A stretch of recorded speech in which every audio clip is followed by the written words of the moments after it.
Hey everyone, appreciate you all being here at USA Crypto Group for this AMS session. Today we have a project called Drift Token with us. So with that being said, I'd like to welcome Josh and Michael from the team. Josh, Michael, great to have you here. If you can start out talking about yourself, give us and also giving us a bit of your background experience, please. Awesome. Thank you for the welcome. Glad to be here, guys. Thanks for this opportunity. So I'm Josh Chan. I'm serving right now as the CEO, Director of Operations as well for Drift Token. So my background, professionally, I was in the military for the last decade before 2022. I served as a field artillery officer. I was educated at West Point, the military academy here in the United States. My degree is in mechanical engineering, and I also have an associate's in electronic technology. So I, obviously there's my background in leadership, and that's where I'm here. My Web3 experience and my crypto background started investing 2017 as a hobby, and then 2020 when COVID was there and everybody was kind of getting into, obviously getting over to the meme side, the ETHERUM side. I started working on projects hobby as marketing, and then kind of get deeper in there. Started learning the development side, and then started to work on hobby projects all through until I got out from my position in the military in 2022. And then I came over and got an opportunity to work as director of operations for a startup that's energy cross blockchain. So that's what I'm doing. I hold that position as well now. And then we had the opportunity to produce what I think is going to be an amazing game changer project over here with Drift. That's a studio token that is going to be a cross-chain game. So we can get into the details there a little bit later. But Mike, want to go ahead and introduce yourself as well? Mike heads our strategy. So. Oh, thanks, Josh. Again, thank you for having us. This is fantastic. So I'm Michael DeBone. Besides being the head of strategy for Drift, and I'm also the deputy director of research for Cointelegraph. Cointelegraph is the oldest crypto media company in existence, right, since 2013. So now we are now on our 11th year. I have a PhD in business, which focuses on DAOs, and I actually teach a Master's of Graduate program out of the University of the Cumberlands. And the graduate program is actually the Global Business and Blockchain program. So I actually am responsible for teaching the next generation of blockchain professionals to jump into the workforce and have a good basics of everything, from cryptography to up and coming technologies and actually how to implement all this fun stuff. And in those different roles, I was lucky enough to come into contact with Josh. I guess we'll go into this maybe a little bit later, but we happen to work. I'm the director of strategy for the company the energy company that Josh had just mentioned. And so as the developers and stuff, we're all kind of on that project. And while that project has its own legs and is doing its own thing, we kind of wanted to do something that was really purely Web3, that was not, based in like Web 2.1 or a Web 2.2 type of feeling. Something that was strictly, Web 3 based. And that's kind of what impetus behind this whole thing. We started talking about, different projects we've all worked on and the good things and the bad things, what we like to see. Some things from the meme world that are positive, some things from the gaming world that are positive, some things that are, and we just kind of focused on that. And here you go. So, and besides my Web3 experience there, I have a bunch of other degrees. Well, that's boring. And then I've also worked in the aerospace industry for about a decade and a half as an emerging technology engineer for one of the largest defense contractors in the whole world. So I'm completely doxxed. You can find me. I like dark beer if you do find me. So. Awesome introduction, guys. It's amazing. Actually, you guys have vast experience not only in the real life business leadership, like Josh as well, and same thing with you, Michael, but also in Web3 as well, which is in the crypto blockchain space, which is awesome, amazing background. Josh, thanks for your service, by the way. Thank you. I appreciate that. Thanks. Yeah. So your team, how many people consist of your team? Yeah, I'll take this one. So on our core team, we have me, Mike, and then we have Paul de Havilland. He leads marketing. He's not on right now as he's traveling back from home in Australia back to where where he's from in Australia back to where he lives in South Korea. So he's doing some time zone switches there in the flight. So we also have Sophie. She leads our design, and then we have basically a full on dev shop. They're based U.S., Asia, and UK, Middle East as well. So we have about 35 full-time developers. They handle graphics, obviously smart contract development, all types of web development. So we've worked with them through a couple projects. We know them really well, and one of the big benefits is, as a studio token, we're basically in-house for everything we need to produce, which we can get into later. But a lot of projects end up running out of the ability to to get a product out because the cost of development is so high. We've probably put in, this is 9 months of our work on top of our professional cost to run a business. So yeah, we're probably, I don't know, over $500,000 of labor and skill into this project so far in design. So that's one of the exciting things, and that's kind of our team. So if you look at our website, you'll see the credentials there. I think we're combined 75 years experience. Between our team, we've raised $50 million across predominantly Web3 projects in the past. Some of those were anonymous for us. Some of those were public projects. But that's kind of where the team is, where our experience is. Obviously, development across all Web2, Web3 is all in-house. And then on top of our project experience and leadership experience. So that's kind of who the team is. The front-facing is again, the five of us. And we're majority based in the U.S. We do have, some satellite across, but that's kind of who we are as a team and organization. Incredible. So the team consists of around 35 people, including your guys' leadership as well, which you guys came from amazing background and experience. I mean, this is incredible. And I love to, I love to do AMA with projects like this. That tells me that you guys are very serious. And a crucial aspect, like you mentioned there, Josh, is that everything is in-house and you guys are able to pretty much implement anything that's needed. And that's actually very, very crucial when you're actually running a crypto project at this caliber. So great introduction, guys. So if you guys can go ahead and start out, actually go ahead and give us an elevator pitch or introduction of what your project's about, and why the gaming as well. Sure. Yeah, I'll start, and then I know Mike will catch anything and everything I missed, and it'll probably make it sound a lot better. But overall, we did, some of our core developers, they actually they grew up in Saudi Arabia, and drifting is big out there, and drifting's a passion. So that was kind of one of the things they really liked when we were looking at, hey, what can we do? Obviously, GameFi is really big right now, and I think GameFi is one of the directions we're going. Mike can talk more, in a more educated perspective on that, being that he's at the pulse there at Cointelegraph Research at his position. But that's kind of where we started. And, with the studio token, that's what Drift is. That's what we're raising for right now.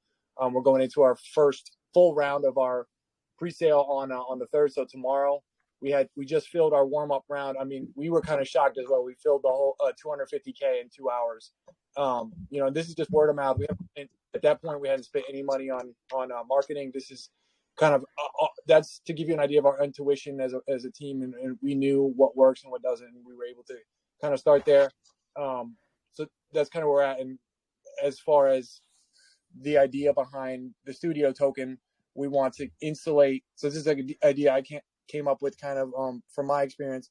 A lot of what happens with GameFi and other projects is you tie obviously the value of the token to whatever the utility is or whatever the project is. So that's why we went the studio route, because it enables us to continue to produce products, right, and to keep people excited. But we don't tie the value of what we have necessarily to one product. So that's the idea. That's why we're going native chain with betting. When we do get to V2 of our game, right now there's the V1 is out. It's the beta. It's non-blockchain integrated, but it's just to give everybody a taste of what the team can do. Obviously, development-wise, while we work towards the blockchain integration, which will be cross-chain. We're starting on Ethereum. So that's kind of the idea. The game is there. The studio token's there. The studio token really is to represent all the endeavors of this team going forward. That is the original game, Payout Pursuit, version 1, version 2, version 3 plus, and then additional products that may come out from the team. So I think that encompasses the whole vision. I'll go into a little bit of what the tokenomics are and sort of what the model is. But Mike, do you want to hit anything before I move into that a little more as far as just talk about broad about the project? Yeah, so I'm not a gamer. That's not my thing, right? So I'm not a game guy. So you might ask myself, okay, why'd you jump into a game project? And the reason why is because this project isn't geared only for gamers. I believe that there's a place for this ecosystem of ours to have a place for everybody. For instance, I might see somebody who's really good, let's say in the drift game, that's good at like racing or drifting through the thing. But I just want to put a little side bet on them, right? That's kind of more my speed when it comes to this stuff. Or somebody might want to be sponsored in a thing. There's a lot of things that are cool here. And like Josh said, there's other projects and other games that we can do. One of the downfalls of GameFi in the past is that your token is in that game and it's really only worth that. It's not really going with you throughout other projects that are there, so it doesn't really hold value outside of a game. You own this sword, and that sword only stays with you there. It doesn't really go with you. That's kind of the old version of GameFi, right? We're trying to get away from that, and I think Drift, the way we have the structure set up, it'll be very possible. What I'm looking for is you have a lot of utility behind it. But one of the cool things is, as Josh alluded to before, I'm sure you've all can imagine by now that, anything with AI is going to have a large narrative coming up in the next bull run. Obviously, everyone's talking about AI and ChatGPT and all sort of stuff. We don't have any of that. But we do have GameFi, which is another one of those narratives, which I think is we can already hear is a big push throughout a narrative that's going to be going through the whole entire space, and of course real world assets. So real world assets, AI, GameFi, I think are the three top things you're going to hear about over the next year and a half, 2 years coming through the next bull run. And Josh and the rest of the team, we sat down and talked about what are the things that we don't like about public sales of tokens and stuff, and we try to avoid all the things we didn't like. So one of the things we didn't like is insiders. Inside people on the team just having, 50% of the tokens and then dumping on the rest of their community. So we try to set up our tokenomics in a way. And by the way, I had to buy my own tokens. I didn't get any tokens. Josh didn't get any tokens. We had to buy our own tokens for our own project, which is very, very rare to hear. And we believe in being lean and mean and really kind of working towards creating a solid project for the community, for the initial investors, people that bought the token, and maybe hopes that this will be, awesome. That's what our real focus is. It really isn't on, the old ICO idea or the old ideas, right? Those ideas are gone in the past. And we're trying to do this because we're trying to embody more of the crypto ethos that we're all part of the same, we're all on the same journey together. So I just wanted to say that before I turn it back over to Josh. Yeah, thanks, Mike. I just want to touch on what you said there, Michael. 100%. I think the game narrative is going to be one of the biggest narrative moving forward here. It is not going away anytime soon. And the funny thing is that I actually test out your beta version, and I love racing games. I don't play a lot of games, but I still have the Need for Speed and all those old racing games, and I love racing games. And I can see that why you guys are actually adding that, the car racing elements into the blockchain. And like you said there, traditional game, you earn your skin or whatever, and you just pretty much just within that, right? So with the blockchain, you can pretty much do so much with it, right? There's no limitations of what you can do within the blockchain. So I can see why you guys want to bring this into the blockchain. So yeah, man, very, very awesome stuff. Now, the vision of this Drift token. Now, you've spoken a little bit. Was this your idea, Josh? And what is your game background? Yeah, so the original game idea, like I said, it was inspired by some of our core dev team. They grew up actually, racing. I like cars. My degree is in mechanical engineering, and with the automotive focus. So I'm very into it. I have a C4. Unfortunately, it's automatic, but so not much of a racing car, but still a great car. But I am an enthusiast. I'm not a real racer, but I have a lot of interest obviously in it. but the idea, the inception, really did come from me. Like the game idea came from some of our developers. It was a passion, I guess, for our developers for a while. I'm like, hey, we want to do this game, and I looked at it, I was like, we need to make this into. It's great. Well, we need to make this into something bigger than a game. Looking at what's out there in the market, especially GameFi. I mean, Gala Games. Everybody knows Gala Games. I mean, I think 30 billion market cap, all time high, and I think they did most of that before a product was out. So it's like, hey, if we have a finished product and we assemble a team and we do it in a way, this is the vision. We do it in the right way, right? So Mike already alluded to no crazy distribution of tokens, a distribution of the presale that makes sense. We integrated two features that will keep it attractive to speculators at launch. So we have the option, you can either stake for ETH right away. That's the presalers. You have an option, stake for ETH, or you take a dynamic tax at launch. So, we did that to encourage, we want speculation at launch. We want volume, right? We don't want to prohibitive, because a lot of people see presale like, oh, I don't want to touch it. So we wanted something that wasn't prohibitive to presale investors, allowed for the speculators. Everybody has different reasons they invest. Some want a quick return, and that's not to be punished. But we wanted to encourage the most healthy launch and startup conditions for the coin. So if you get into our white paper and you look at how we're going to launch, we also created so when you do stake for ETH, I want to talk about that a little bit. If you come in the presale and select that option, we limited the pool to 20% of the total supply, which the entire presale is 57%. So we're looking at about a third of the presale supply could be potentially staked for ETH. We start with a fixed amount of reward when you stake. So what that means is we're taking basically $150,000, and that's the starting return for those who stake. So the $150,000 is allocated from our raised money. So you're looking at, based on the average price of the presale, you're looking at already 120% APY if you stake for a month. So and that ETH will be claimable the day the token launches. So let's say you invest 1 ETH.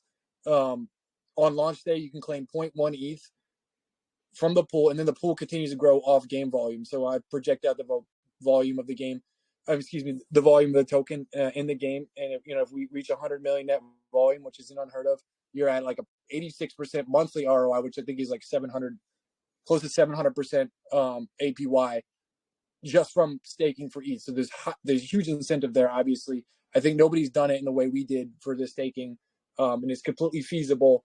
And then you also, when you unlock, if you choose to stake as a presaler, which is again is limited, you also get your tokens at their value when they unlock. So that's kind of, we really want to get people heavily into the project and believe in us who want to wait a month.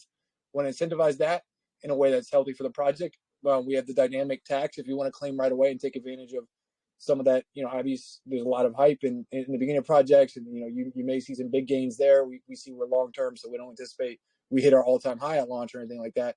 But if you want to take that route, you go with the dynamic tax, which give you a little higher tax, 25% at launch, and then it decreases over the first week to the tokens overall 5.5 tax. And that again is to let speculators coming in who at the launch to be like, okay, well, there's not going to be immense sell pressure because there's a penalty, and if there is sell, if those who choose the dynamic tax, if they elect that, well, that goes back to the ecosystem as far as liquidity, as far as payouts for the game, in-game bets. So those are some of the advantages. And that's the way we think we're setting up the token to be successful and survive what a lot of tokens don't. Or I look at some of one token we looked at in GameFi was Meta Arcade. They came out I think a year and a half ago, and they hit like maybe a couple 100 million all-time high, but their pre-sale distribution was, in my opinion, like very skewed. They ended up raising $20 million, and they're pretty much like they're nowhere compared to where they were all-time high. Let's just put it like that. Not to disparage them, but they did, supply distribution, team tokens, all those things came back and bit them. So those are some of the things I think we've mitigated. I hope I've explained some of how we've mitigated. But I do want to go into a separate aspect of where, some of the unique features of V2 of the game, where we start to integrate blockchain into it. So as I mentioned, we're going to go ahead, Mike.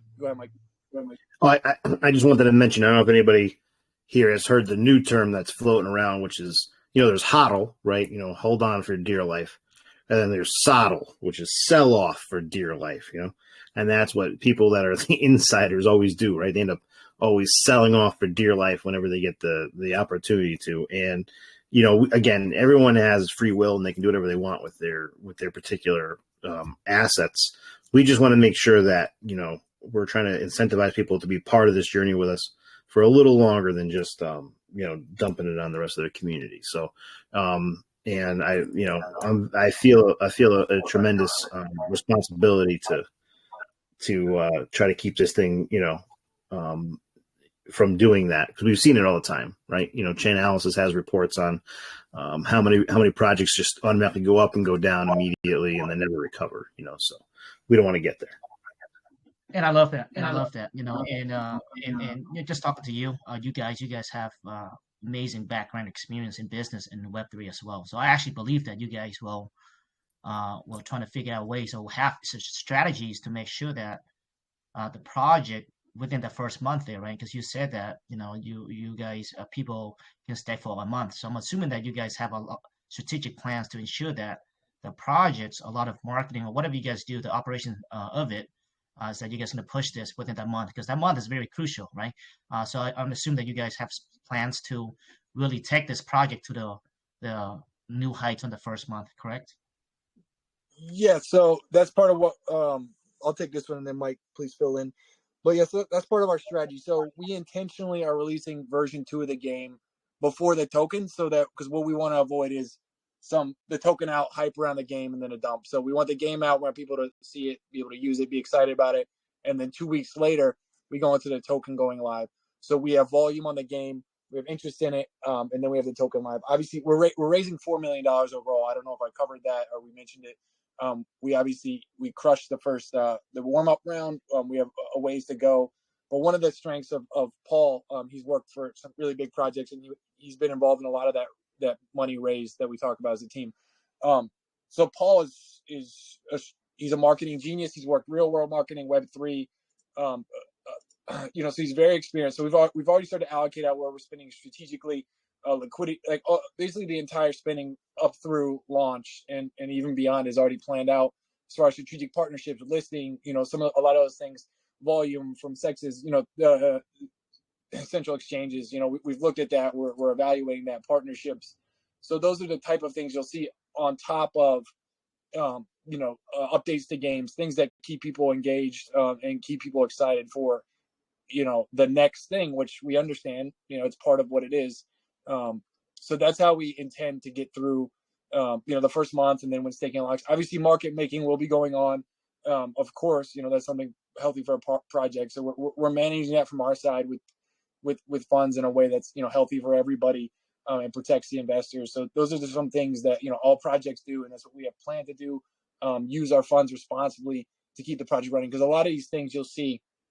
One person makes a lot of money on these taxes and stuff like that. When, because we may do the first day, $10 million in volume is not unheard of at all. We may do that in a day, and then there's a lot of revenue generated. Well, that goes into staffing the company, for the first year. Things like that are planned out, if that makes sense. So we get to those points where, okay, it's the month staking the locks, where there's already, if we do see people wanting to kind of exit positions or whatever, we can mitigate it. So we have to be reactionary and to some degree, because we can't control or anticipate every part of the market. But what we have done and what we will continue to do is plan well, seek partnerships, seek new things to grow the token. Obviously, we're like I said, Gala Games is the target. We're talking, I don't want to avoid any legal stuff, but we're talking, those are where we're going as far as what I want to do. I don't want to promise anything. Obviously, you can't really do that to investors, but I want to say, look at that and look at where projects can go, in GameFi and in this market. If you have a good team, an experienced team who does things right, that's what we want to do. And we basically have unlimited development resources. Anything we think of, we can do. And we have a team. We took a lot of time intentionally to release this because we didn't want to race to failure. So that's a big thing, I think. And honestly, games are great. A lot of people can make good games. There's a lot of software companies. But what the key thing about this team and this project is the way, the methodology, the experience we're bringing, and how we're releasing it. And that's the critical aspect. So I just want to emphasize that, and that's how we anticipate. Yeah, 1,000%, Josh. I'm sorry, Seattle. I just want to add real quick.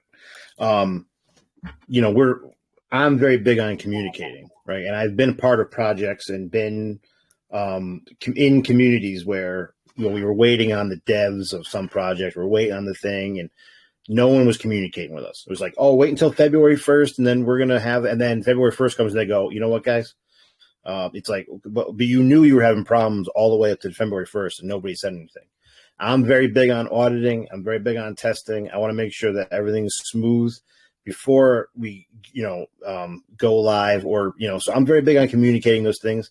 And hopefully, and some people don't understand. Some people don't understand that coding is not easy. Pimping ain't easy. Coding ain't easy. And, one little change in code could be a problem. And we've all seen the hacks that happen through bridges and all those other kind of things. And I want to avoid that. So I would like to take my time and make sure we're doing it right. And that's why, like Josh said, we're taking our time and trying to do this the right way. So that way nobody has any problems and we don't have to play, hey, my bad, I'm sorry, this happened, right? I'd rather say to you guys, or say to the community, guys, we're not going to add X chain to the process because we came into this problem. I think that's better than just saying we're going to make it happen anyway, and then have a wormhole problem like existed in the past with other with bridging and other things. So I just wanted to say that. I'm sorry, Seattle. Go ahead. No, thank you. Thanks for that input there, Michael. Now, very important, Josh, what you said there, from talking to you guys, definitely. And I give you guys a lot of respect for doing a fair distribution of the tokens, which is very important. But on that, but you guys also have strategies, right? And like you mentioned, most of the tokens out there, when they fail, is because, they incentivize people to stake. But then after that, or within that period, when the staking is done, people don't see the visions, or they don't see any other plans, right? And that's where you get the big dump. But you guys had to buy your own tokens, and you guys did a fair distribution of the tokens. So that tells me that you guys have very strategic plans going forward, whether that's releasing of the game, releasing of the token. So that's actually very important. So I'm glad that you guys have those plans in place. Now let's talk about the raise funds. Congratulations, you're 250K in 2 hours, which is very impressive. Now, when was this, and is this on chain as well, or is this one of those private VC type of funds that you guys? No. That you get? Oh, sorry. Yep. It's all via our app, on chain. So we did it. We started out the 27th. That was when we opened everything up. There's one thing I want to explain that we didn't really touch on. We also we're working with a company, the company Influence, their ambassador program. So we implemented that. And so basically we set up a direct commission system for top guys we want to engage with. That's how we were able to kind of grassroots market this. The other thing about that is, as an investor, you can get involved in that too, a direct commission and you can get your own code and you can earn from a raise. And that's what helped us get to 2 hours so quickly, as far as the raise goes. So right now, if you invest, our next round is the third. If you cross the threshold, we have the tiers of bronze tier, and that earns you 7.5% direct commission. And then you get into silver tier, which is 10% direct commission. And then there's gold tier, and that's for basically KOLs, essentially, who we have partnerships with, and they're at the 10% tier as well. So you can track a lot of, almost all the volume on the pre-sale came from these gold tiers and some of the silver tiers, basically getting their communities to come in and become involved. And that's where the real success came from. And that's what we see. We really, when we say grassroots, like everybody in this chat can get involved and start earning. So you can essentially go to your network and say, here, you invest here in Drift, and then you go activate your code. There's instructions on there on our website on how to do it. You go activate your code, and now you share your code with, I don't know, your personal network, people in real life, your crypto friends. Say, hey, come in here. They get 5% extra tokens. You get 10% direct of their ETH that they invest. So, obviously, you take the 1 ETH example. They invest 1 ETH. You get 0.1 ETH in your wallet. No claiming, nothing. You have to do. And then when the token launches, they have a 5% extra over investing without a code. So that's one of the things we came up with, and we implemented that system for this pre-sale, and that's been a big part of the success so far. There's obviously inherent motivation for these gold tiers to spread it, because they're making 10% there, and then there's prizes additionally. We do have $4,500 in prizes where we want to give out. We're giving out to the winners today. Actually, I'll post it. Was going to try to do it live, but it's a little bit hard with having video and screen to share. So we'll post those transactions. But we'll be rewarding our top ambassadors from the last round. The top one was CC Pro. They're a private Discord group that they've been working with us and promoting. They raised over $130,000, representing $130,000. Our next one was Sami. He's influential on a voice over in the PulseChain community. I think he brought in over $80,000, or maybe it was $60,000. So I say all that to talk about that's how we had that success, and that's open to anybody here who wants to invest. We really want to make this about, we don't incentivize it for you to come in, get a position, you believe in us, as a team, but then be able to go earn money right away. And what's more incentivizing than that? Like, what's going to make a project spread better than that? Like, you don't have to wait till tomorrow. You don't have to wait till we launch. You can start, come be convicted, believe in us. Obviously, I don't want people to do something just to raise money if they don't believe in where this project is going.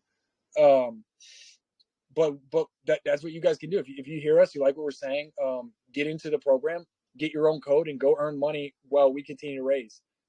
Because we're raising $4 million total. We're only 250,000 down. So there's a lot of commission out there to earn. So that's kind of the genesis, and I think what's going to make us again differentiate us even further from other projects. And then there'll be ongoing rewards for our top earners.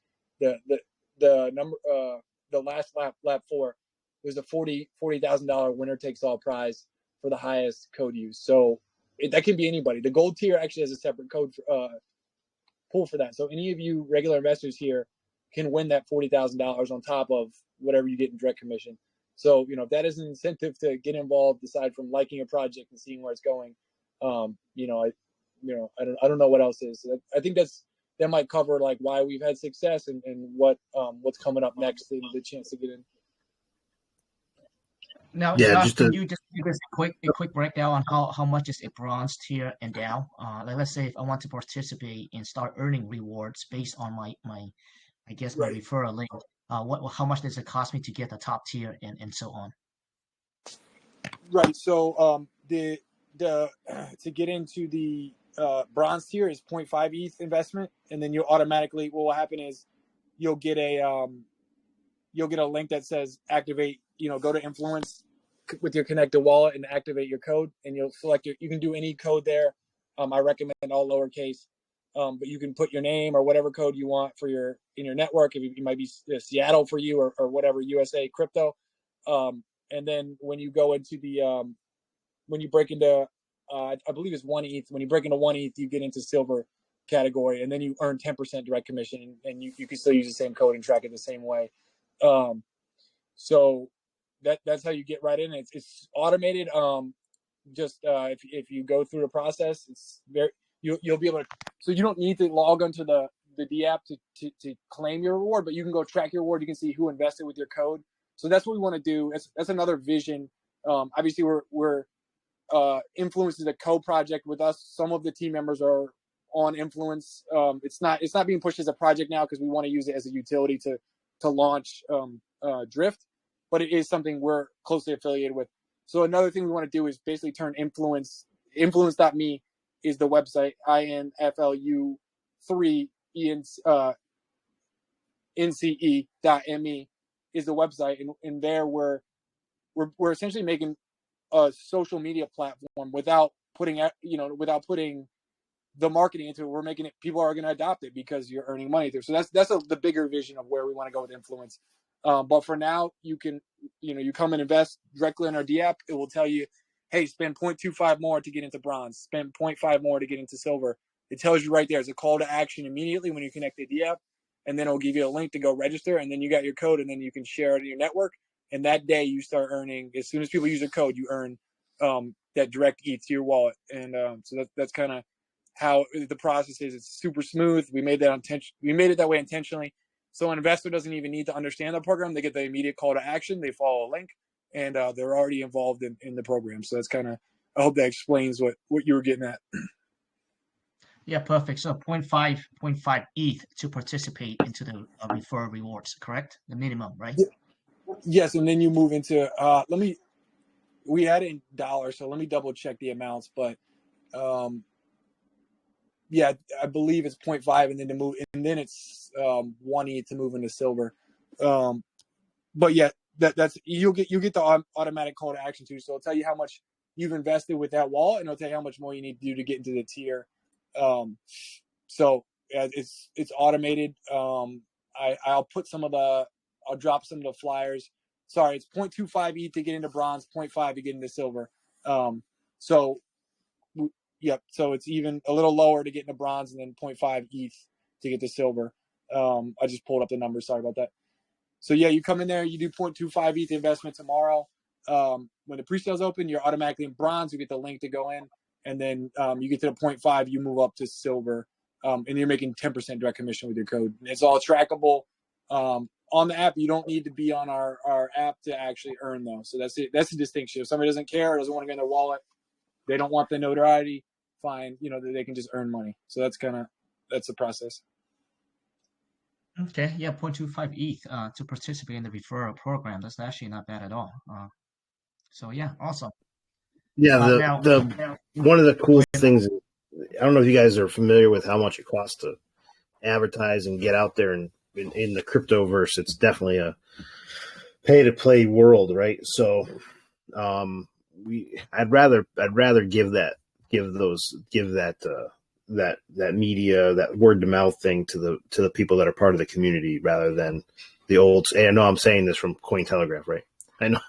So I'm saying this from the oldest crypto media company thing. But I'd rather give it to the community than give it to these old standing companies that are just sitting there. So just wanted to say that. Good. Sorry, Seattle. that's awesome. 100%, I agree. But yeah, no, I think that's a very awesome incentive program there. It's kind of like word of mouth in a sense, right? And it gives you a little kickback if you go out there and talk about the project and refer your friend. And it's not a bad game. I mean, you're looking at the whole overall. I mean, the team is solid, right? And the game is. If you guys have not tried out the game, the beta version is out. I like it. I actually, I know I have some nephews and all that. I think we may play some tonight. I haven't tried it out because they love racing games. In fact, I just bought them one of those. It's past my time, but apparently now you get one of those steering wheel and you plug into the system. It's kind of like you got the gas pedal and the whole 9 yard. It's pretty crazy. But yeah, I think all the guys or the boys, especially in my family, we love games, racing games especially. So I think that's something that they will get behind as well. Now let's talk about, you alluded earlier, Michael, that you're not a gamer. Me, not anymore. But I do like to bet. So let's talk about that side. Well, let's go in depth about that side. So let's say if I'm just an investor, right? Why would I come into your game and be involved in this ecosystem, and all, as well as what if I'm a really hardcore gamer? What are the benefits for both sides? Yeah, so if you're a gamer, I mean, I think it's pretty obvious, right? You're going to have the ability to. There's a lot of things that can be built on this thing. One of the visions that I had is, if you're a gamer, you then have the ability to, if you can get really good at this, is you can like get sponsored. This is all we're working on, all this, right? But this is like my vision. You can get sponsored by X company, and they'll pay for, you'll see their graphic on the car, right? So you can actually make money if you're a good racer, just by advertising dollars, on there. Also, and I that's like the number. I'm a business guy, so to me that's like, it's like awesome, right? And that incentivizes people to get good at skill. And also, if you're a winner, you're going to get paid rewards. That's most people get paid rewards are the people that win the races. And there's a little bit of competition there because gamers benefit by the skill that they have, right?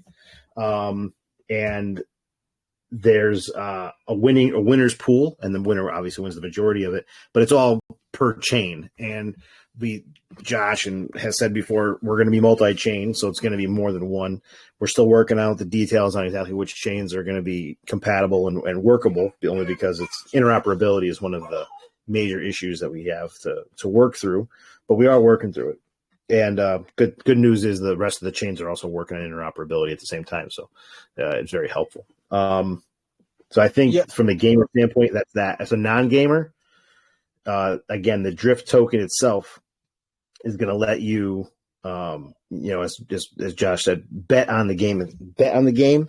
And also, if you want to just stake, you can stake and then support the game that way. So you can just, there's passive ways to be involved in this. It's not just active. Go ahead, Josh. Yeah, I just want to touch on, so obviously we have the straight breakdown. If you're a racer, the Drift King gets a lion's share. So if you're top, you're getting 40% of the pot, which it depends on how big the pot is. But if we're talking a couple thousand participants, it's a significant. With the entry fee, we're looking at around $30. That will be that's going to be a little bit on, hey, how's it going when we open up? So we're not like concrete on that. And then the top 10% get a distribution. Then top 30% get an additional distribution, and then basically everybody else, they had their chance. Basically, is how it's structured. Again, some of that is going to be open for feedback and how it's going when we, in play. But we thought this out. We looked at, we projected amounts, what incentivizes people in race. So then part of that fee also goes back. The racing fee goes back to liquidity for the token. So that's where you have, how do I benefit from just holding the token? Well, your liquidity is strengthened from game volume, but it doesn't go down, if game volume is lower, right? It only increases liquidity. So that's the way. And then, part of the tax from the tokens trading, which, like I said, we're going to big exchanges. If you look at some of these tokens, I mean, Gala does like $250 million in volume, like on the regular. So a portion of that type of volume would be going back into the game's reward. So you could see how either doing well increases the incentive for just the gamers who just want to play, and then it increases the incentive for just the holders who want to hold. And then if you do both, great. There'll be additional as Mike mentioned, there'll be additional perks to having the token, but it's not, we're staying away from it giving you it being the betting mechanism or the redemption mechanism in game to protect the value of the token. So that's kind of where we're going. So that explains the incentives on both sides, I think pretty well. Like I looked at, like, when I made it and I thought of it, it's like an insulated. They benefit each other. They but they're insulated from the negatives. Of, okay, let's say the game's slow, volume's down, token can still trade, increase the incentive to play the game, but not be hurt by a slow day on the game, where the token volume's a little low, but there's a lot of gaming going on. Okay, the token liquidity strengthened, so which in turn increases the value and the stability of the token. So that's kind of where we're going within the idea of the studio token in the game. And that's how, obviously, as an investor, you're protected. And then as a gamer, you're protected. And then obviously, if you want to speculate and get involved in other ways, there's other ways to not be a gamer or necessarily a token holder, and then still potentially participate, because we're staying native with betting. So you can be on, you could be on chain, connect a wallet, and then participate in those other aspects.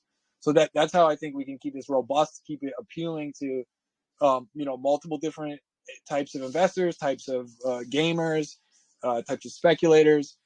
Like, essentially, what we're here to do is provide as many ways for people to be able to make something out of this project as we can, and then keep it moving forward, keep adding features, and then keep upgrading to V3. We get into the mobile side.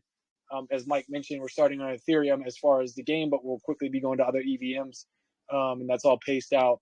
So that's the vision, Seattle. That's where we're going to go. And that kind of gets into, that breaks down a little bit more of how are you going to get there, and what are we going to do in that first month? What happens after that first month? All these type of things are going on, during that. And like I said, we have a full scope development shop, so we're not, we know we can hit these deadlines we put out. We know it may be MVP and then short upgrade afterwards. So it may look like that. You may see, hey, V2's out shortly after V2.1 drops, and then you have another chain. It may, it might flow like that, but you're not going to have, we get to a deadline and there's nothing there like that. That's something we intentionally, as a team, know we won't face. So to give a little confidence. And obviously there always is something out of control, but the team is, like Mike said, we're going to articulate, and that might be like, oh, this chain won't work, here's why, or this chain won't work this month, here's why, here's what we're doing to fix it. And that's the type of communication flow we want as a team and as a project. Awesome. Now, I like to go a little bit more in depth, so that way the investors can see, or the people listening can see, how easy it is to participate into your competitions, right? So let's say Josh, Michael, me, right? Let's say if I want to participate into a race, walk me through the steps. Do I pick an event, and what is the cost for the entry fee, and what is the payout distribution? Sure. Let me get the white paper, or the right page in the white paper, so I'm giving the most up-to-date numbers. So this, again, is subject to change. When we get closer and we look at volume and see how it's actually playing out, especially with fees on different chains, it may change. But as of now, you have a input X unknown number of participants. Entry fee we're looking at per event is $30. So that's what you'll pay to get in. And then you have the breakdown of, and then these prizes and these returns based on how many people race. You have 40%. By the way, that's for events, right? Not just for playing, right? Per event. Yeah, per event. Sorry if I said. You can play. You can play for a lot. You don't have to play for $30 every single time you play. Right. Make sure. Sorry. Yeah, it's an event. It's an event essentially. So you get what that means is you get multiple attempts to put up a best time. So it's not just one go. So that's kind of the idea behind how you get in. Then there's obviously the percentage breakdown. So let me see. Let me make sure I'm not okay. Yep. Okay. So it's basically you pay entry fee, and then you access the event in a specific track. One of the big things about the track is nobody's going to have played at this specific track prior to it. So nobody's going to have an advantage of practicing on the same track before they enter. And that's what we want intentionally, so that we can, keep it competitive, but somebody new could come in and maybe some person's raced one of their practice tracks 100 times. Well, nobody's been on this track. And then the other thing we're going to introduce is dynamic weather, things like that. So that everybody's obviously in the same conditions, but you have the potential to, have different times or have things happen. Those are a little bit later, obviously, when we have a little bit more smooth flow as far as the dynamic things. And then you have different tracks you can select. So if you don't want to participate in, that type of race, that's where we go down. We want to have downhill, uphill, and then a lot of these specific things that are iconic about the drifting, drifting community. Obviously, where the origins are in Asia. So, we want to incorporate as many of those elements in the maps and things like that. So that's where we kind of want to take it. But baseline is you come in, you pay a fee. What your reward is and what the event is depends on the event. And then you obviously go through, and if you're a top participant, you have your payout. If not, you obviously have the opportunity to participate in other events. So that I hope that answers. I don't know if I got into enough detail for you, but it's come in, do an event. It does. Okay. All right. It does. So I'm assuming that depending on the events, you guys will have all the numbers laid out, for example. Right. The pool distribution. So people beforehand, they know what they get what the race is about and what the rewards would be, right? So I assume that some of the races you may have, let's say 50% of winners take all the other ones. Maybe you have 3 different winners, etc. Things like that. Yeah, we're looking at a couple of different things. We're going to be pretty dynamic with it because we don't want to be stuck because we haven't obviously implemented this full system, so it may turn out like it's better to go a little bit different direction in style. But we think this will work out pretty good based on what we've been looking at and thinking about, and obviously how the gameplay is. But we do want to get into battle modes a little bit later. What we really want to do with NFT skins in battle mode is say your community uses this is something they use your code right now. Well, they also are going to get specific NFT skins for that, so you guys could basically run as a clan eventually. That's the idea. We want to add that in. It's not difficult to do. It's not going to be V2, but that's the idea we want to go as well. And then you can get into specific different types of races. You want different chains. If you want to stay within your chain to go race, you can. So that's the type of breakout rooms or breakouts we kind of want to have. That's where we want to go. And that's going to further, increase, that's a way we view as to increase competitiveness among chains, communities, certain callers, certain influencers. You know, if you have, you know, all the CC Pro guys with their NFTs riding around, you know, that type of idea we want to go for.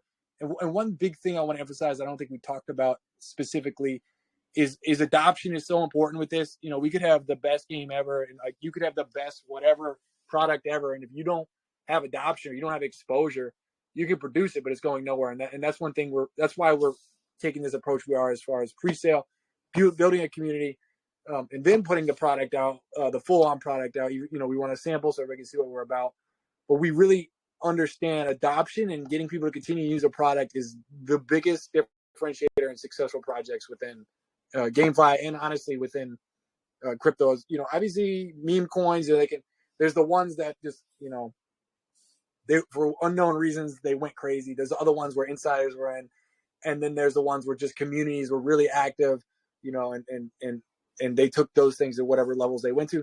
We're trying to take some of that here. We're trying to build as much enthusiasm with the influence program, where, you know, where we have investors who are enthusiastic about getting other investors in, and then we want to have, you know, then we're tiering our marketing. We're starting actually with the crypto investor, and then phase 2 moves it, which starts next after this next round. Phase 2 moves into targeting GameFi community. So that's a different look. We move over to Discord a little more. So that's kind of to give you an idea of the phase of marketing, because we intentionally didn't spend anything up front for that first $250,000, because we put so much in development, and, you know, we wanted to test our concept. Obviously everything was ready, but we want to make sure that people wanted what we had, which we found out in 2 hours they definitely did. So now we're moving into where we go target specific GameFi, and that's where you have to spend money to target those, because because it's such an established community, there's respected voices, all those things cost money, and to penetrate them, to get the right marketing out, legitimate YouTube ads, things like that take time, and money to penetrate those markets, like not a waste of money, the right use of money. So that's kind of how we're built out. Obviously, strategic partnerships with central exchanges, things like that are all built into this, and that's how we believe will additionally be successful. And that's the approach we're taking. Just to talk about a little bit more about what I didn't hit on, like how we're going to grow additionally. Like the approach is grassroots heavy right now. These type of AMAs, getting the team out there. We'll talk anywhere to anybody to talk about the vision. We'll show up, we're docs, that type of thing. And then we move into paying and getting those trusted voices in GameFi on board, moving over to Discord, establishing that community, and then getting some of those big Twitch, voices and those big gaming voices on board. And then, adoption will follow. So that's kind of the mechanism there. Like, we need adoption. We recognize that. Thanks for touching on that, Josh. I was going to ask you what are the marketing strategies, and I think, like, you're right, adoption is the most crucial aspect of marketing. You're right. Your game is only as good as the amount of people playing it, right? So I think that's awesome to hear that you guys do have strategies. Now, I do want to circle back. One of the last questions regarding the game. So let's say down the line, maybe you guys do it early right now. Down the line, is that something that I can actually create an event, like a race myself as a player? Oh, you mean like could you create an event yourself? Right. We haven't even looked at. I'm sure it's feasible. I'm sure our team could do it. I'm sure we can integrate it. That's actually a really good idea, and that's one other thing. Like, we like to take back ideas and feedback. So I'll talk with the devs, like, to give you a for sure answer. But I mean, I don't see why not. And that's pretty cool, especially if you're, let's say if you're a clan leader or something like that. I mean, that's pretty cool to do. So I'll talk to them. I don't want to give like 1,000% definite, but from what I know I know enough about coding and the limitations and the possibilities. That's definitely feasible, and I like that idea. So I'm going to say we could definitely do it. When it happens, I'm not really sure. I'd have to come back, but I like that idea. I think that's awesome to add another level of, of what the experience might be. So thank you for that. And I'll come back. I'll at least DM you, a solid answer when I talk to the devs. Awesome. Seattle. If we put that into practice, that you can make your own event, then I will race you. For sure, let's do it. That's the bet. That's the bet. Now, Michael, one thing that you said earlier, that sounded caught my eyes, and I think it's a great idea. You mentioned that, let's say I'm the king of the Drift token, right? And you guys will have this ranking list that Seattle is the number one. of course, now you have other people going to want to, their business, whether it's real life, even the crypto space. So what you're saying is that you will allow me with 100% freedom to put their logo and advertise, businesses that want me to sponsor. Is that correct? Yeah. I mean, yeah, absolutely. Right. So you basically, I mean, I'm not a coder. This will have to work out with the devs, but the way I look at it is it's an NFT skin that goes on your car. And that NFT skin can have whatever is, put on there and allowed. And as long as you're sponsored by, whatever the sponsor is, let's say it's one of the big gaming companies, or it's a crypto company, or it's a, Formula One, you somehow get them involved. If they sponsor you, you put an NFT skin on your car, and that's it, man. You're the, or lady, racing lady, you drive around the entire track showing off. I think that'd be really cool, right? And that's a way to bring some utility and and incentivize people to be really good at being a racer. And and people are going to watch, like, if I bet on a race, I'm going to watch it, right? I'm going to watch it go around. I'm not just going to leave. I want to make sure you guys get the best thing, scream at the screen that I'm watching, so I think it'd be pretty cool. I think it is, man. I think that's going to actually really incentivizes the participation, right?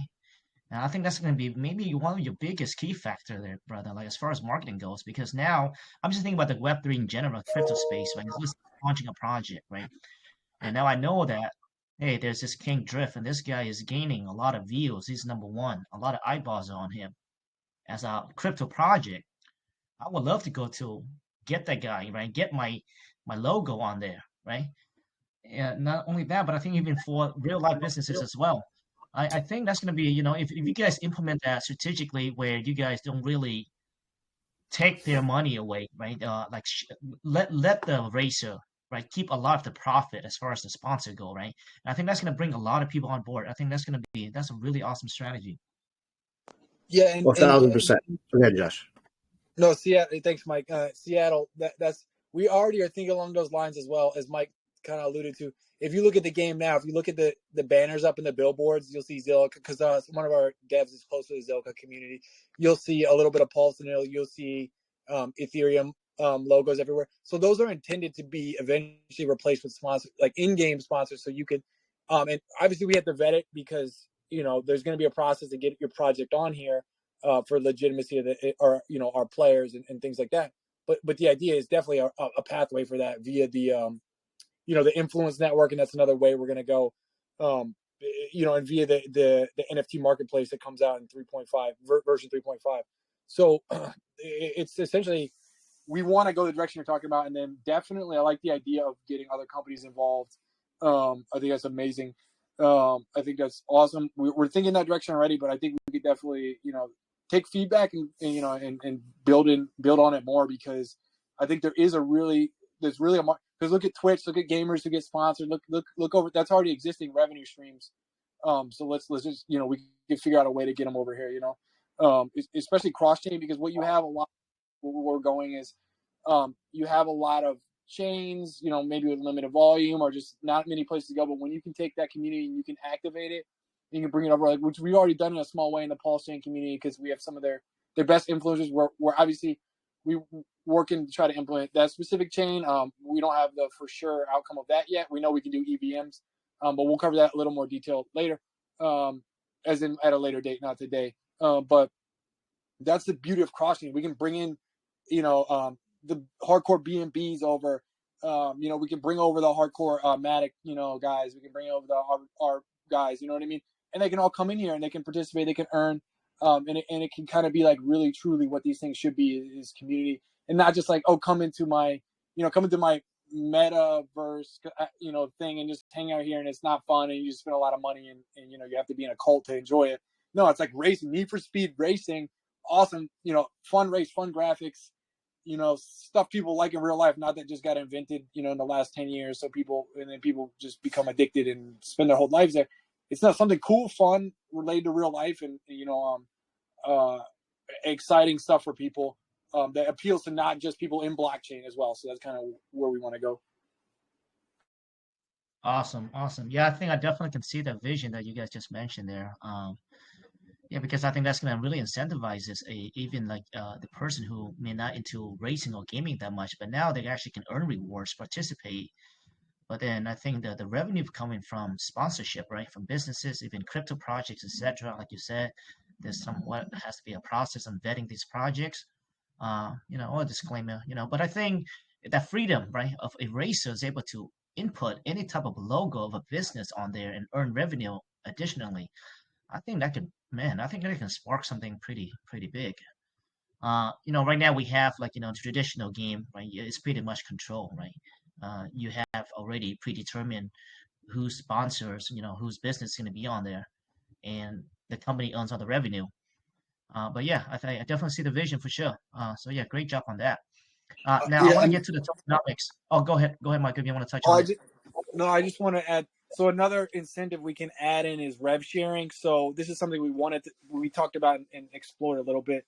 But like, say, X, this might not apply to companies as much, or it might. But X amount of sponsorship, and this would probably go towards more community. Rev sharing on who's wearing their skin and what they win. That doesn't take away from the prize winner, because we do have some of the fees go back to support the project. So a portion of those fees go back in a rev share to whoever is wearing that skin, and that's another way to incentivize clan racing, stuff like that, and redistribute it to maybe even a token community. So now you have all these guys from X coin coming over, they're all wearing their skins, and they bring back some of their liquidity. We could set up anything like that, and you could do the same thing for a company. You could now there's X whatever company, and they're getting rev share back from whoever's racing and the winnings of the racers. So now they're incentivized to sponsor further. So those are all things we can explore to add more depth to what you're talking about. But thanks for bringing that up. 100%. All right, now I want to get to the tokenomics. Let's do the tokenomics breakdown. The taxes. Sure. What are they going to, and what it's being used for? Yep. Let me get to that part of the white paper real quick. I'll talk strictly token, and then we can go talk about game. Okay, so we have. Josh, if they wanted to find the white paper, where would they find it? You can go drifttoken.il/whitepaper.pdf, or you can just go into our Telegram and type /whitepaper, and you'll get the link there. So our tax breakdown from the token, buy sell is a 5% overall, which is pretty standard for utility type projects. So we have a 1% goes into liquidity, 1% goes into rev sharing, which will be brought back to some of our gold ambassadors, and then some of the stakers. So that's where that 1% goes, and then 3% goes to the game pool of token volume. So you can see, if we do, again, we want to aim high, but I'll just give an example. I'm not, promising this. If we get to a point where a couple million, in daily volume, that game pool is 3% of that. So, let's just take, 10 million as an example. Obviously, not a promise or anything.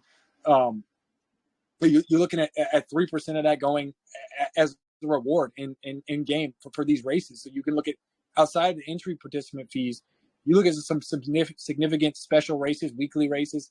You're looking at a pretty big payout and pretty big incentive to get good at the game and participate.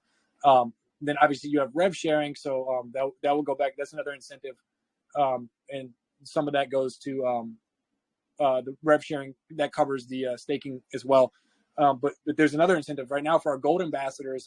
We're going to work out additional lifetime rewards for our best raisers. So those are some of those are individual agreements, but that's essentially where the taxes are going to go. I'll talk over tokenomics overall. So 57% of the supply is allocated for the pre-sale. There's different pricing per round.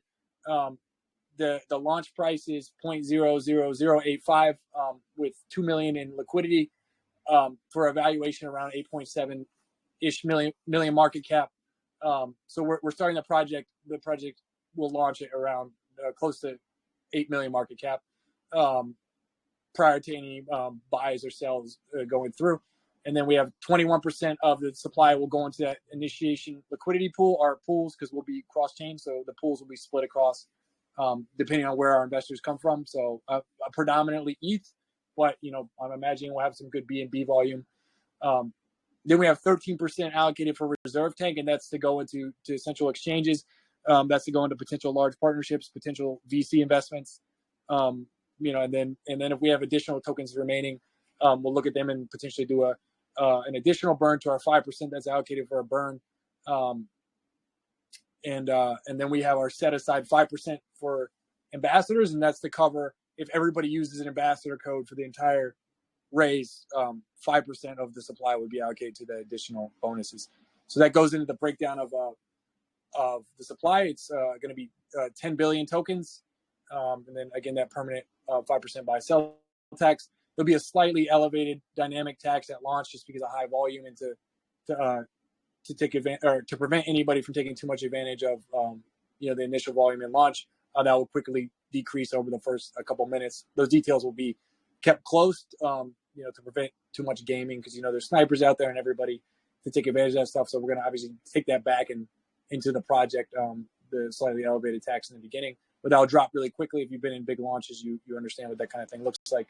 So I think that's a breakdown of. I think that covers the tokenomics pretty good of the game. Of the token. I'll go into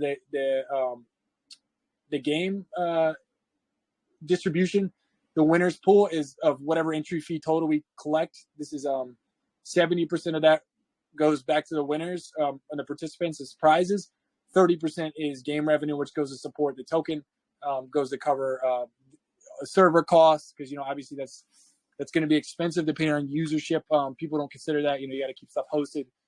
Then you got to update bandwidth when you have a certain amount of users. A benefit right now is we're pretty lightweight in browser game. As we go into the app versions and things like that, we're going to have a higher, server load. So those are things to consider when a lot of people don't maybe think about when they think about where do fees go. Obviously, we need to keep our development staff employed. We need to keep our moderators employed. And as we grow, we're going to have to continue to expand and we're going to have legal staff. We're going to have to, finalize establishing corporations, things like that are all going to have to take place. And that's where a lot of these fees go. People don't anticipate some of those and maybe don't understand, but that's where a lot of the, obviously we do, we have to keep salary. We have to maintain that side so that we can maintain a real legitimate organization. So that breaks down a little bit of both, I think that covers pretty good the tokenomics on both sides. I don't know if there's something you want me to go into a little more, but. No, thanks for the breakdown there. Now, the game pool, the 3% going to the game pool, can you elaborate on that further? Now, is that to start an event? Is that what it is? Or what is that used for? Yeah, we're going to, like I said, we're going to have daily, weekly, and then special monthly events and potential sponsorship events. So that's where we are going to look at where you're going to get some of those bigger prizes from. So, obviously the daily events, they're going to have some of that. But the bigger events, the weekly and monthly ones, they're going to get more of that. So we can advertise ahead of time what at least the minimum reward is going to be, if that makes sense. Because when you rely on participants, it's you have to wait till the participants come. We can offer minimum. Obviously, let's just say we had $100,000. Okay, this monthly payouts at least $100,000 plus whatever comes in game volume. That's an example. Yeah, that's an example of how it's going to be used. We're super transparent. We have a team multi-sig wallet. Every payment we can explain. So we welcome you to go follow it on chain. Everything in every step of the way. You'll be able to find out and ask, hey, where are these funds going? That's what we're about. Obviously we're full docs. I think Mike's signature wallet is his actual wallet. Like whatever wallet. So you can tell where we are. Nobody's hiding anything. You can tell where money's going. You can see we're in Cointelegraph. We're working with them for a sponsorship already. So, that's where some of the money is getting spent. But we're being very diligent with you guys' investment and maintaining that liquidity portion. So now, how many rounds would there be there, Josh? So we did the warm-up round, and then we have and now we're into what we call laps. So we'll have 4 laps total. So the warm-up round was 250,000. The next lap we're moving into is 500,000. That's what opens up tomorrow. And then we move into So basically, whenever lap 1 fills up to 500,000, which hopefully is in a couple hours, like the first one, we move into we go up 0.00005 cents. We move to lap 2, and there's $750,000 we're raising there. And then we go into lap 3, which is $1 million we're raising there. Price goes up the same increment. And then lap 4 is the finale. We're raising the lion's share up for our lap there is 1.65 million. And then that price is 0.0008. So the logic behind what we're doing, and we looked at one, like I mentioned earlier, Meta Arcade. They raised $20 million in a very similar fashion. And the idea behind these rounds going up in the price, we have a lot more ability, obviously, to get exposure, because now I think we have 300 or 250 holders from the first round. So once we get into the thousands of holders, we'll be spending, marketing allocation is over $1 million, including ambassador payout. So we'll be spending heavily on getting interest in this token and getting holders. So the plan is to sell out, and I think we can do it. Obviously, I'm pretty confident. I'm additionally confident because I've seen a project do it for 20 million recently with less than we had. So way less than we had, in my opinion, as far as, competency and assets. They ended up launching, obviously, and they followed through relatively successfully. But that's where the confidence I have in this style raise. We obviously already have seen a huge turnout, and it doesn't, if you $250,000 is not like a small amount of money. But when you talk about crypto and you talk about, if everybody in this AMA, goes in a little bit, that fills pretty quick. And you can go all the way up, 1.65 million can fill pretty quick, and I've seen it happen. So that's what, in the time this, fill lap 1, the time difference between lap 2, we're tiering marketing. So we're already looking at the next phase and how we're obviously spending the money we have, but we're setting up, this central exchange listing, whatever, this partnership, that's already ready. As soon as the round fills, we spend the money. So we're we're in staggered marketing already. We planned out. So we want to have time to obviously advertise for the next round. So we're looking at maybe a week between each round, but if it's faster and we have more demand, we could potentially see a shorter turnaround between rounds, but look for potentially a week from filled. Obviously we have put our deadline out for launching the game. If we get to a point, where we haven't, for whatever reason, that, that we have a soft cap in mind. Obviously, we know what we need to succeed. But I'm confident we're going to fill this thing. So I don't, that's not even language or talk I have. But obviously, the team has mitigated. Has plans and ways to mitigate risk in any situation. So I just want to put that out there. But I'm confident we can fill this and launch how we planned. Awesome. Now you just mentioned that. Are you guys definite? I think you just kind of alluded to that a bit there. But are you guys definite on that 4 million, or is it a soft cap that you? Yeah. So we do have an internal soft cap. We're not really. I think when you share a soft cap, it makes people think you can't reach it. You know what I mean?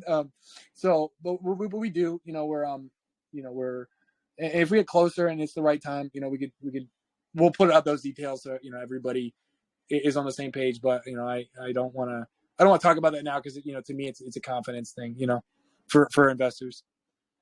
But obviously the plan is there. We know what we would do in that event. So Understood, 100%. All right, I overall, Josh, Michael, I like the game. I tested it out. You guys came from a lot of experience and background, not only in real life business but also Web3 as well. You guys did 250,000 in a couple hours. That's very impressive. So everything tells me that you guys are very serious about this project. And you guys are serious people, great leadership. I think overall I like the project, and I would be one of the investors for sure. Awesome, Seattle. Great to hear. I really like meeting you. Coming here to speak. Appreciate our ongoing relationship as well. I'm sure we'll talk more, but Mike, go ahead. Yeah, I want to echo Josh's sentiment. Thank you very much, and I'm available, and Josh is available. If you go to our thing, and I'm gonna stick around in the USA crypto group as well. send us a message. It's all good. I already have a cajillion people DMing me already. So that if you could try to avoid doing that, because it's lost and buried and all that other stuff. But if you could, just, I'm willing to talk out openly. There's nothing I'm trying to, there's nothing here is behind the scenes and hidden in the shadows, right? That's one of the things I love about crypto is and Web3 and if you could see me right now, if you've ever seen any of the interviews that I've ever had with, on Coin Bureau and everything else, my Bitcoin's behind me, my Monero's behind me. These are the things that I lean on, right? So I believe in the crypto ethos, and I believe that everything should be open, transparent, and out there. So please ask. Don't just wonder, and if we don't have the answer, we'll find the answer for you. That's one of the things that, we're always good at. So please ask. Yeah, will do. And we'll stay in touch. And Josh mentioned earlier, adoption is crucial. So I look forward to see the next, how you guys can implement the marketing strategies, getting influencers on board. You guys alluded to, Twitch, YouTube influencers, etc. I think those are going to be a very key aspect into the project as well. So with that being said, guys, great presentation. You guys have time for the community questions? Sure. Yep. Awesome. So with that, no Mike has been a bunch of questions in the room, and he's going to come on and ask a few questions away. Right. Thank you, Seattle. Mike, Josh, great presentation, guys. Now, first question here coming from me as a former Need for Speed Underground Drift King. Is this going to be on mouse and keyboard only? As I did try this, and it seemed to be on just mouse and keyboard, will you incorporate a controller aspect down the future as well? Yep. So good question. You can't get away from joystick and keyboard play. Like there's something about it. But I understand a lot of people like to do mobile these days, and they have the controllers to adapt to it. So that's a V3 plus. Absolutely. We have some partnerships via our network already where we can get in with some of the big companies that do the controllers. So we absolutely going to implement that without a question. I mean, it's fundamental for, like we said, adoption. So look forward to that. For now, go ahead, Mike. Also, without getting into some detail here due to my employment history, but I have a little experience with emerging technologies and also with those kind of controllers and integrating them into software. So we have some people on the team that are a little bit familiar with it. So, and we have, like Josh said, some connections. So that's definitely on the radar. We definitely want to make that happen, so. Yeah, the mobile ability to play is going to be critical in expansion. I think we have, obviously with the beta right now, we can show the product, but 100% the team's behind. We need to get it as usable as possible and as many users as possible. So. Yeah, 100%. Appreciate that. Next question is about the entry fees to pay out. Now, you mentioned that there's going to be a $30 entry fee, and this is coming on the V2. $30 entry fee to paid in on, if I'm not mistaken, the native token to be able to play, and then you have payouts. You want to implement the cross-chain payouts. Can you actually choose what you want to get paid out in? Regardless if you're paying in BNB, Ethereum, Polygon, etc. Well, one thing before Josh answers, it's only pay for an event, so you can play the game without paying the $30, right? Like, if you wanted to, if you're going to get good at this game, you're going to have to play it a lot, right? So that doesn't cost you anything. It's the events that are going to cost, to participate into them. So, you might want to just play it and never participate in an event. But if you want to, try to go for that brass ring, then that's available. I just wanted to mention that. Yeah, and Mike, to answer you, thanks, Mike, and other Mike to answer you. Yeah, so we're obviously looking at native chain is going to be the default, but the optionality, and now to get paid out in a different chain. I mean, it's it's possible for sure. Will it be ready right away? No. If there's a big demand for it, sure, not a problem. Just a matter of a bridge. But as far as like potentially different currency on the chain you bet on, the optionality is very easy to implement. Like received price goes through a router, swaps, not a problem at all. So if you wanna get USDC on BNB, it's easy to put the optionality in. Let's just put it like that. And if there's a need or demand, we could do it. We're starting out obviously with native to make sure everything's working, but moving out to expand that is a matter of like an hour of coding. Like, I could tell you that I know that part for sure. Yeah, 100%. And obviously between the different chains, you have vast amount of different gases used. If we want to talk about one of the tall ones here, Ethereum here, say if you wanted to play in BNB for your $30 entry, or Drift token, which is probably going to be a short amount of the gas going in on it. You're going to have to consider also the gases that come into it as well. So, very good, very good. Yeah, definitely. No, that's good. And remember those bigger events? They're going to be potentially like $100,000 prizes. So I think a lot of people will look at, if they want to stay on ETH, they're like, all right, I'm paying $15 in gas for my $30 entry fee, but I'm trying to win 100,000. That's just one thing to keep in mind. And I know some people are very serious about any transaction they send in gas, so I don't want to disparage that. But we understand. That's why we want to offer cross chain, because some people don't use ETH for that very reason. So. Yeah, 100%, Mike, or Josh, rather. Next question is coming in from, let's see here. When playing against other players, is there an option to communicate with other players, via text or voice? Or is it just going to be, I'm racing against a ghost to the best time? So real-time communication, as far as, is it actively integrated yet? No. I mean, I know that's a possibility for sure. Chat will be enabled. So, but what, chat will obviously be enabled. Not initially player to player though. Will we add the optionality potentially, or be able to reach out to like top players? I think that's pretty easy. If somebody wants to be reached, they can be reached. As far as right now where we are, I don't think we're going to offer that initially though, like voice chat. Could that be something that's easy to integrate later? Absolutely. I don't think it's going to be in V2 though, for sure. Text chat, yes. Real-time text chat, potentially, but voice would be a V3 plus thing, and from where we're at with priorities for development. Okay, yeah. So further down the line, possible communication between players to players. As we know, as most of these, games like you have here, you're playing against a ghost to be able to play, to be the top player.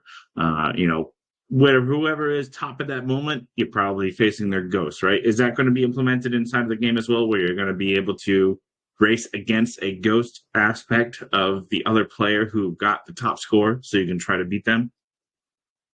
Yes. Yep. We will have. You'll be able to. Now, there's one thing. You don't have to add your ghost if you don't want to. So somebody could get clever with it if they want. And there will be also different races where you have it's potential different types of events where ghosts are mandatory. We can set that within the game. So we want to have as many variations and to different ways, to different types of events, like not just different tracks. We're gonna do that. We're gonna start out initially with anybody on the leaderboard. You can access their ghosts, and then we might add potentially you can mask your ghosts, things like that. So that's where we want to go. So right now in the game you can do any ghost, but eventually we're gonna have a potential like no ghost or mask your ghost optionality. So that adds an additional challenge. Yeah. Yep, very good, Josh. Having the ability to race your ghost, or sometimes it could be distracting for some. To not have that ghost is key, 100%. Let's see here. Oh, where my questions go. Next question is integrated into the partnerships. Do you guys have any partnerships, Josh and Mike, that you'd like to speak on currently that you have onboarded or looking to onboard into the future, and how will they tie back into the project? Okay, awesome. Yeah, Mike, you want to hit it for strategic, and then I'll cover if you. That's a good question. Until we nail something down, until we nail a couple things down, I'd rather, keep some of those things tight to the chest, because there are some cool things that we're working on, talking to some exchanges potentially. But as you may know, exchanges really want to make sure there's enough people holding out there. It's not just centralized, and they want to make sure it's decentralized enough. So when you're talking to some exchanges, they're in the top, some are in the top 50, some are in the top 10. I happen to know some of these people, so and they like what they see so far, but they just want to make sure that we're moving on, because they see a million projects. So that's all positive stuff that we're looking towards. Like we talked about before, we did start talking to an integration team for physical hardware that would be able to integrate, with playing the game itself. So that's going on. And there are some other things, but it's in a sticky situation. You gotta hold some of that stuff back a little bit. Go ahead, Josh. I mean, you can see our public partnerships are via our the Gold Ambassadors. So CC Pro, good investment community, obviously there, and then we're getting with some influencers on different chains. But yeah, strategic wise, obviously there's a lot of different paths you pursue as far as long-term partnerships, and we're looking into some of those, but until we pay and commit and have those out, we'll put them out at the right time. Let's put it like that. And this isn't to be obfuscating what we're doing, but the last thing we want to do is like, oh, we're pretty sure this is going to go through, or like we're like very far into negotiations and something out of our control changes. That's the last thing you want to do. So you can see our public ones right now, and hopefully we can reveal some of the ones that are pending when the time is right. And that's like the probably as sounds maybe a little diplomatic, but I don't like getting people's hopes up for stuff and then having to explain it. I'd rather put it out when it's the right time. 100%, totally understood there, Josh and Mike. Diving back into the game itself with the platforms, you have PC now. Is there going to be a mobile and even other platforms, say Steam, other such, PlayStation, anything like that? Is there any of that in the works? The mobile is planned for V3, so that is a definite. And then going across to existing gaming platforms. Of course we're open to it. I think what we would have to do to get there is get further in some of these specific talks, and then obviously we have to make a big splash and have a success. Like if we're looking at Gala Games volume, there's no way we don't have these guys talking to us. It's just unavoidable. So that's kind of TBD for crossing platforms. And there's a legal stuff that has to go through that, especially with the crypto aspect. So that's probably a ways out as far as big stuff like doing crossing off to maybe an established company. But we're not closed to any of that. We have some connection with some gaming companies. It's just that's not a short-term thing to set up and follow through with. There's a lot of legalities there. So yeah, 100%, Josh, Mike. I'm going to ask one of the last questions here that I like to ask every single project that comes in. Like, Josh, if you could choose one, and I know Paul's not here, but if you could choose one aspect that's been the most difficult, hardest aspect to build out on the project to date, what would you say that has been?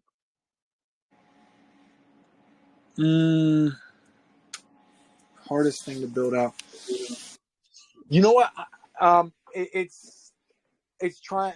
My answer is the architecture for something that hasn't been done, and that's integrating influence, that's getting people to understand the messaging of where we're trying to go, and then be a studio token as well, doing all that together. Like the architecture of that, I think is the bit, because as a CEO or even operations, you have a vision, and then it's not that people don't understand it, but it's like to try to get people to they see it, they understand, but like I don't know how this really works, and like you get the pieces involved, and like okay, it flows really well once it's out there. But to me, that's been the hardest part, is like articulating it. And then I'm bringing in my experience from, from Web3 and as well. So it's kind of, that's the hardest part, to bring your experience, to get, it's not a question of competency or, level, just get everybody on the same vision and moving forward. That's been the challenge, but it's a good challenge. And, that's why we took our time to get here. And then, I think, that's the biggest thing. And some of that has limited resources to, before you raise money, there's a limit to how much time you can spend on things. And that all goes into it as well. So, Mike, I don't know, what do you got for that one? Yeah, I think that I think the uphill battles, one is, implementing something now, because we're doing, like I said, auditing and testing is, I'm big on auditing and testing. And trying to make sure something that we implement now doesn't come back and bite us in the future. And having that foresight and being able to actually do a little testing now and say, oh man, okay, we have a little issue, try to come over and trying our best to overcome those things, right? Some of those have to do with, a little bit of interoperability or liquidity, and we just don't want to trap anybody. I mean by trap isn't as in like, all right, you're on this chain, then all of a sudden you can't do all the functionalities other chains allow you to do, right?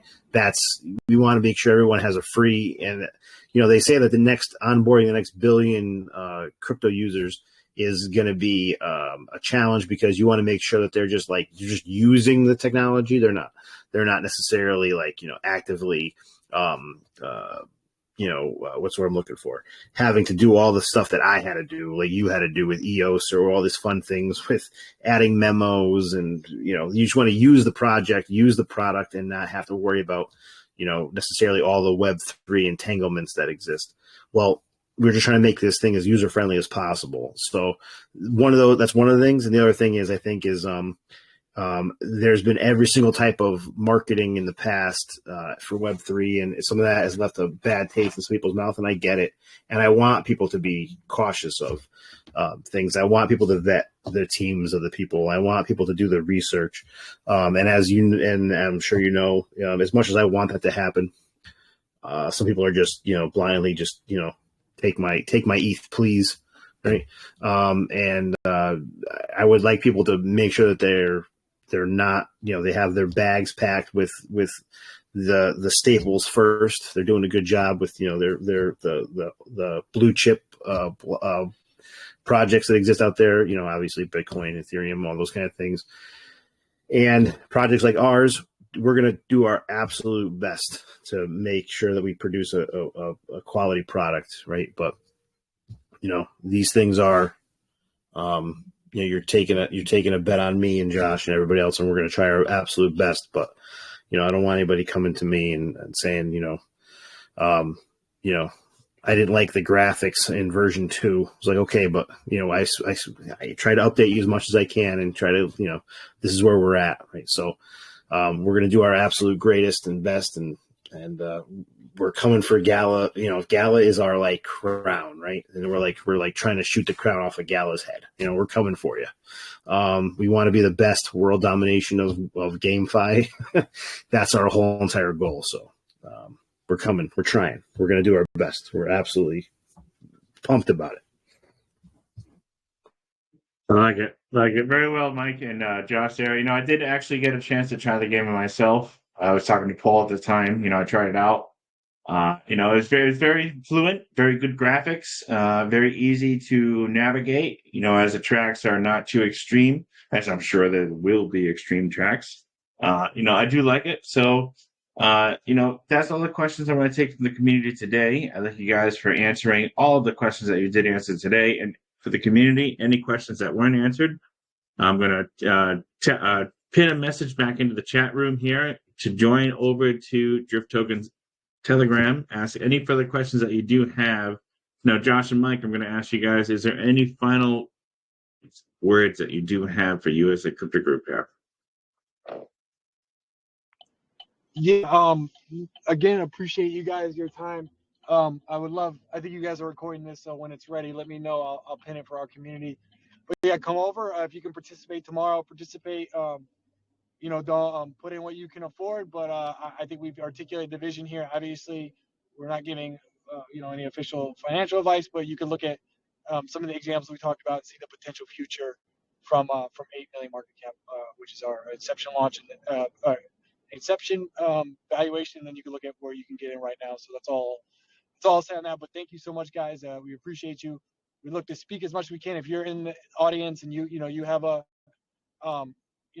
following our community and you want to be involved as a gold ambassador, we do interviews. We're very selective, but reach out to me if you know or have a good connection, because we're always happy to talk to quality influencers. Obviously, please don't DM me if you just have a random channel and we don't appreciate spam DMs. But I really want to grow our network, so anybody out there, please connect me.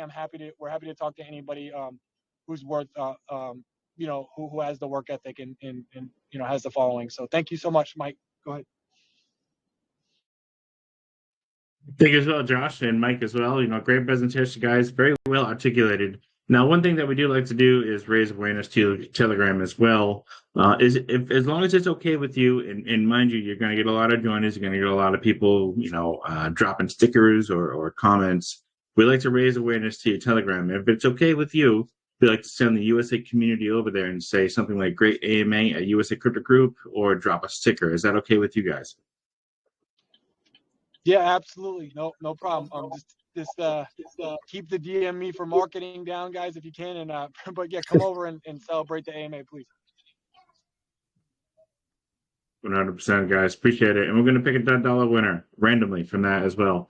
With that being said, that's going to wrap it up for the AMA that we do have here. And I'm going to share my screen over because I did take down all the names today. We're going to award. Let me get my screen up here. We're going to award a $20 winner off the wheel here. Let me shuffle this up. Now, while this is spinning, I'd like to remind everybody we do have a $25 opportunity to win over in Twitter. All you got to do is retweet, drop a like, drop a comment, and tomorrow we will be going to pick a $25 winner. Now, Josh and Mike, I do want to let you guys know after this is over, I'm going to immediately upload this all to YouTube, get you guys a copy ASAP as soon as it is uploaded there. Then we're going to do an additional $15 opportunity where your community, our community, can hop on it, go like, drop a comment, and as well as tomorrow when we're picking Twitter, we're going to pick a YouTube winner for that as well. Crypto Queen, congratulations, you won $20. And that is it for the wheel, guys. Let me unshare my screen here. I'm going to thank you again, Mike and Josh, coming in for a awesome AMA here at USA Crypto Group. And I plan to follow along as you're speaking to a former Drift King. And we'll see what's going to happen. Thank you, Mike. Thank you, Josh. Thank you, Seattle. Great night, guys. Awesome. Thanks, Mike. Thanks. All right, guys. I'm going to send you over a copy, like I said, ASAP. And you as a community, we will see you all in the next one.